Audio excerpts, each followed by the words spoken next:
រឿងព្រះបាទមន្ធាតុសេចក្តីប្រាថ្នារបស់សត្វលោកឥតមានទីបំផុតក្នុងខាងដើមនៃភទ្រកັບនេះមានព្រះបរមចក្រពត្រាធិរាជមួយព្រះអង្គព្រះនាមមន្ធាតុមានមហិទ្ធិឫទ្ធិធំអស្ចារ្យសោយរាជក្នុងទ្វីបទាំង4មានមហាក្សត្រី 84000 ព្រះអង្គជាបរិវារមនុស្សក្នុងចំនួននោះមានអាយុកំណត់មួយអសង្ខ័យឆ្នាំឯព្រះបាទមន្ធាតុនោះមានឥទ្ធិពលសម្បើមអស្ចារ្យណាស់គ្រាន់តែទះដៃវេលាណាមានភ្លៀងធ្លាក់កែវ7ប្រការធ្លាក់ចុះមកវេលានោះទ្រង់នៅជាកុមាររត់លេងសប្បាយដោយល្បែងក្មេងជាង 80000 ឆ្នាំដល់ព្រះជន្មគម្រប់ 84000 ព្រះរាជបិតាទ្រង់ប្រទានកិត្តិយសឲ្យធ្វើជាឧបរាជបាន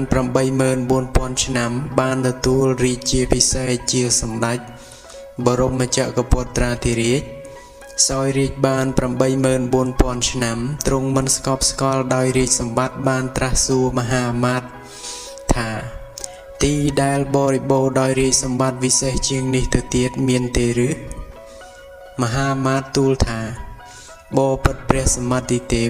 ក្នុងមនុស្សលោកនេះពុំមានទេមានតែឋានចាតុមហារាជការទើបបរិបូរដោយសេចក្តីសុខ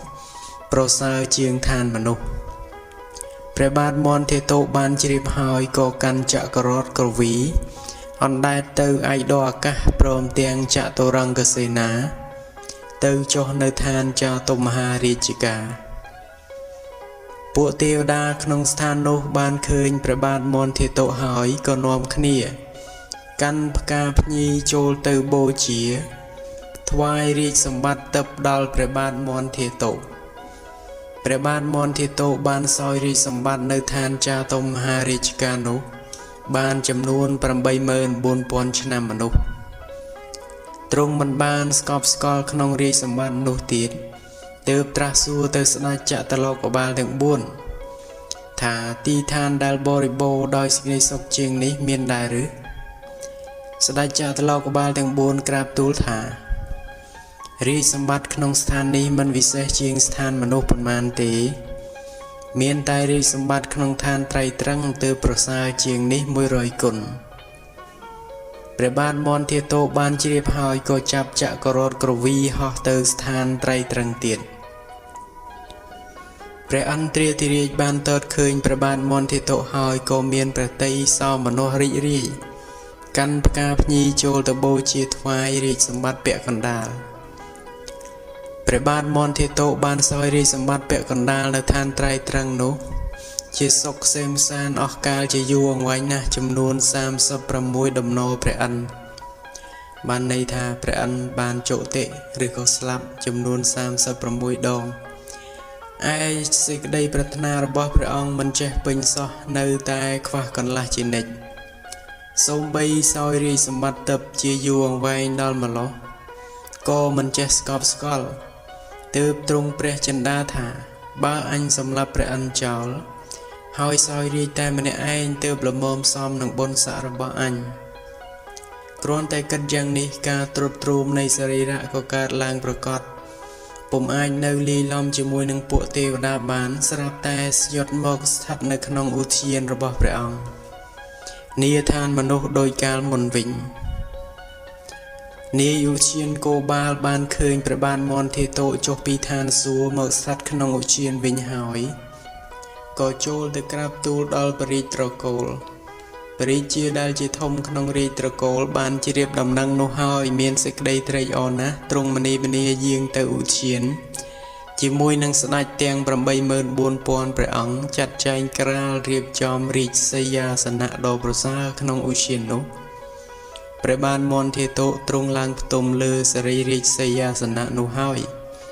បានប្រកាសប្រាប់ដល់ព្រះរាជវង្សានុវង្សទាំងឡាយថា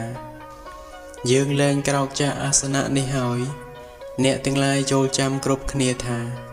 សេចក្តីប្រាថ្នារបស់សត្វលោកធំទូលាយវែងឆ្ងាយឥតមានទីបំផុតទ្រង់មានព្រះបន្ទូលដូច្នេះជាដើមហើយក៏ទ្រង់សោយទីវង្គតទៅបានទៅកើតនៅក្នុងសុគតិភពតាមសមគួរដល់បញ្ញកម្មរបស់ព្រះអង្គ ឯបបកម្មរបស់ព្រះបាទមន្ធាតុដែលមានអធិពលធំអស្ចារ្យគ្រាន់តែទះដៃមានភ្លៀងកែវ7ប្រការធ្លាក់ចុះមកពីលើអាកាសនិងមានព្រះជន្មវែងហើយបានសោយរាជសម្បត្តិទៅទៀតនោះគឺកាលសាសនាព្រះសម្មាសម្ពុទ្ធទ្រង់ព្រះនាមវិបស្សីរាប់ពីផតកັບនេះទៅក្រោយវិញចំនួន91កັບកាលនោះព្រះបាទមន្ធាតុកើតជាបុរសកំសត់ម្នាក់នៅក្នុងនគរពន្ធុមតីជាអ្នកស៊ីឈ្នួលប៉ះជុលសម្លៀកបំពាក់ចាស់ដាច់ដាចរបស់អ្នកនគរនោះថ្ងៃមួយពួកពុទ្ធបរិស័ទបានរៀបចំចាត់ចែងថ្វាយមហាទានដល់ព្រះសង្ឃ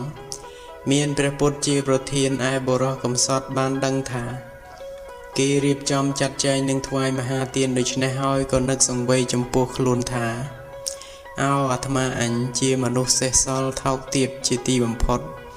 ពុំបានចែកចែងមហាទាននឹងគេសោះពីព្រោះតែជាអ្នកទាល់ក្រពេលនេះបើអញមិនឆ្លៀតធ្វើទានទេពុំដឹងជាជាតិណានឹងបានរួចផុតពីសេចក្តីទុក្ខលំបាកគិតឃើញដូច្នេះហើយសទ្ធាក៏កើតឡើងមាំចំពោះគុណនៃព្រះសម្មាសម្ពុទ្ធពេលនោះខំជួសជុលសម្លៀកបំពាក់ឲ្យបុគ្គលម្នាក់បានលុយ1មាសកៈពេលដឹងថាថ្វាយមហាទានជិតដល់ក៏មនីមនាទៅផ្សារទិញបានគ្រាប់សណ្តែកស្ងោរមួយកំប៉ុងយកទៅដាក់បាតទៅដល់រោងទានពុំបាននឹងឱកាសចូលទៅដាក់បាតឡើយព្រោះខ្លួនជាអ្នកទាល់ក្រថោកទាបពួកមហាជនមិនបើកឱកាសឲ្យចូលទើបគិតថាអញអស់បានចូលទៅចិត្តព្រះសម្មាសម្ពុទ្ធនិងព្រះសង្ឃហើយបើដូច្នេះអញគួរបោះគ្រាប់សណ្តែកសម្ដៅទៅត្រង់បាតព្រះសម្មាសម្ពុទ្ធនិងព្រះសង្ឃចុះបើបានចូលទៅក្នុងបាតតែមួយគ្រាប់គង់មានផលច្រើនបុរសកំសត់ក៏ចាប់គ្រាប់សណ្តែកស្ងោរបោះទៅដោយអំណាចឫទ្ធិព្រះសម្មាសម្ពុទ្ធគ្រាប់សណ្តែកក៏អណ្ដែកឡើងទៅធ្លាក់ចុះក្នុងបាតជាលំដាប់តាំងពីបាតព្រះសម្មាសម្ពុទ្ធជាម្ចាស់ដរាបទៅដល់បាតព្រះសង្ឃឥតមានជ្រុះ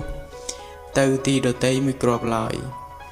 បុរសកំសត់ឃើញអស្ចារ្យដូច្នោះសេចក្តីជ្រះថ្លារឹងរិតតែកើតឡើងយ៉ាងក្រៃលែងទើបតាំងសេចក្តីប្រាថ្នាថាដោយអំណាចការបូជារបស់ខ្ញុំនេះក្នុងអនាគតកាលសូមឲ្យបានជាធំជាងអ្នកត្រូវការដោយកាមទាំងឡាយបើខ្ញុំលើកដៃទះឡើងវេលាណាសូមឲ្យភ្លៀងកែវ7ប្រការធ្លាក់ចុះពីផ្ទៃអាកាសវេលានោះកុំខានឡើយបុរសកំសត់នោះលុះអស់អាយុទៅបានសោយសុខក្នុងទេវលោកនិងមនុស្សលោកអស់កាលជាអង្វែងលុះដល់មកខាងដើមនៃផតកັບនេះបានមកកើតជាបរិយាបុត្ររបស់ព្រះបាទកល្យាណរាជមាននាមបញ្ញត្តិថាព្រះបាទមន្ធាតុនេះឯងសូមអរគុណដល់បងប្អូនទាំងឡាយដែលបានស្ដាប់នៅរឿងព្រះបាទមន្ធាតុ